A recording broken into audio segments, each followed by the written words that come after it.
ჩემი რუტინა მთლიანად ირევა მაშინ, როდესაც საქმე გვაქვს ისეთ დღესთან, როგორიც მაქვს დღეს, მაგალითად, ერთ-ერთ ტელევიზიაში მივდივარ, უნდა ვისაუბრო ესპანურ და ქართულ ფასებთან დაკავშირებით და სამშვილიანი დედის გადმოსახედიდან როგორ აღვიქვამ ამ ქართულ ფასებს. შეგიძლიათ ნახოთ ჩემი ვლოგი ესპანურ ფასებთან დაკავშირებით, რომელიც ბარსელონაში ყოფნის დროს ჩავწერე და შემდეგ გამიზიაროთ თქვენი აზრი.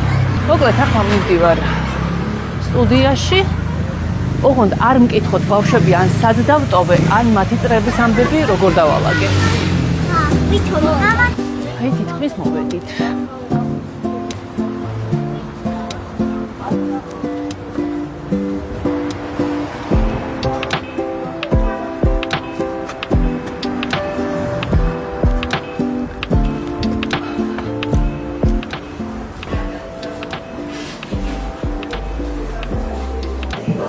ემზადებით ეთერისთვის.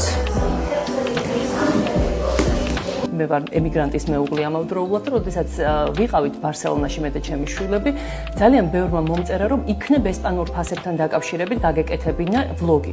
ლიტრნა ნახევრიანი რძის ფასი იქ არის ევრო და 98 ცენტი. იგივე შაქარი 1 ევროც არ ღირს.